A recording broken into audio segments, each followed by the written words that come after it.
All right, my friends, how are you today? Aaron here bringing you your new moon astrology for Sunday, the 23rd of February 2020, right? The new moon is going to happen at 10:32 a.m., 10:31, 10:32 a.m. Eastern Standard Time. Okay, let me show you the chart to show you exactly what that looks like. All right, so here's the sun and the moon together. Let me take it back a minute.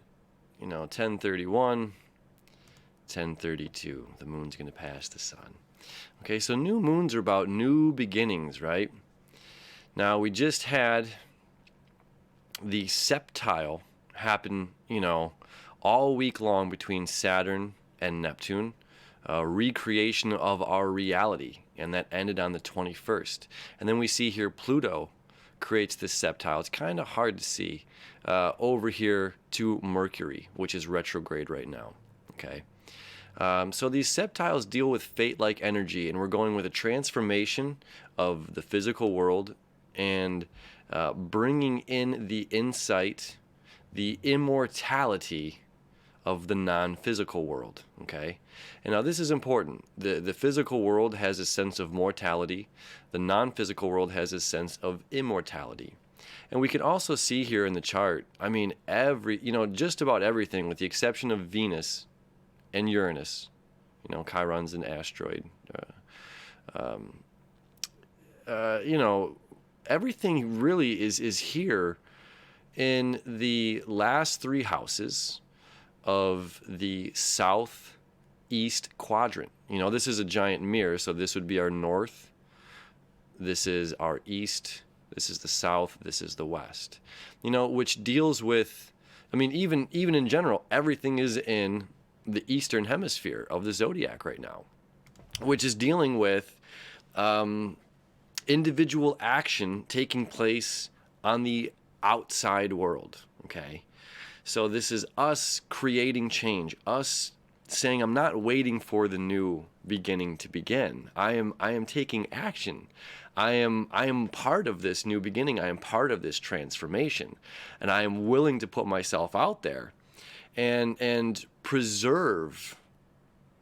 This is a sense of preserving our gifts, our abilities, our consciousness, our collective, and bringing forth these new ideas into the physical world, right? Preserving, again, it's like the things of this physical world will die.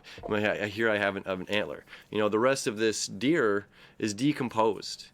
Okay, now this is only a fragment. And it's funny that it just happens to be sitting on my desk right now. I wasn't planning on bringing this into this astrology video, but it's the perfect example, because what once was this beautiful creature, and it had its moments, it had its life, it had its experience here, and now this beautiful creature lives on. I'm gonna make a drum shaker kind of thing out of this.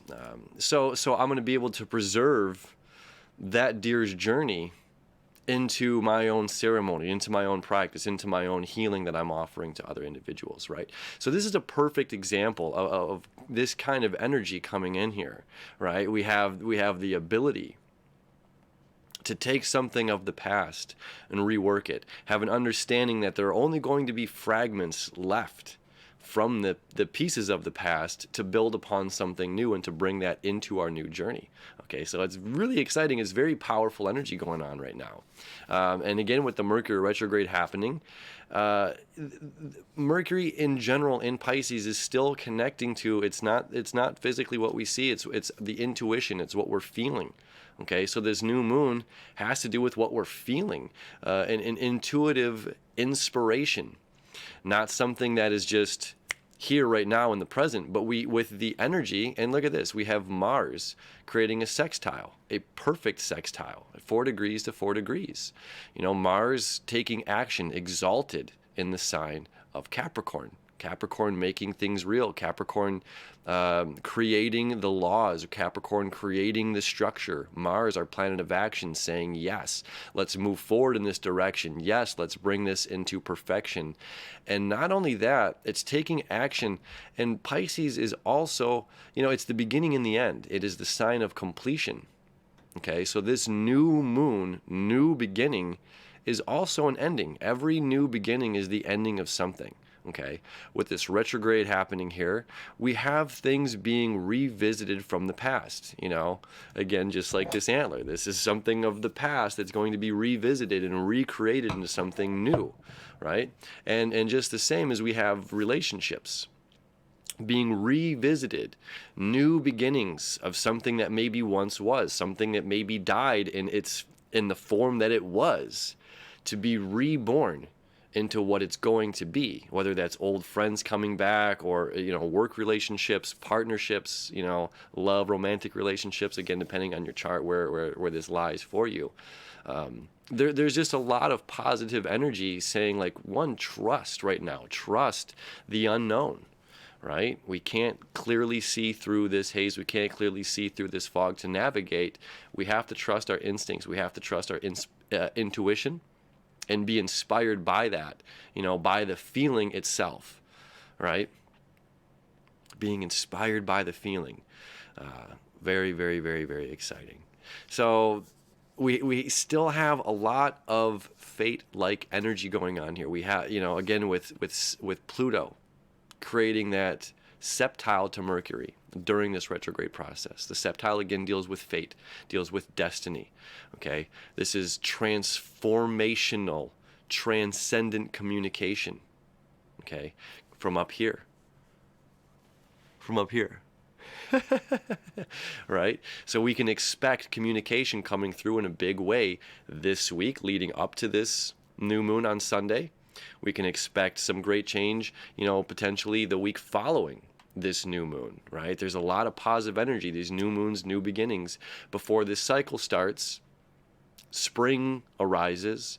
This is a completion of winter coming up here. Before this new beginning allows us to flower and blossom and grow. And we have to trust our instincts. All right. Again, it's not just the physical. It's not just what is or what was. It's a blossoming of potential of what could be. So it's very exciting new moon energy. Again, trust your emotions. Be guided. Listen to that higher self. Listen to that little voice inside. Set the ego aside. Trust yourself. Trust your higher self. And have a happy new moon, my friends. We'll see you tomorrow.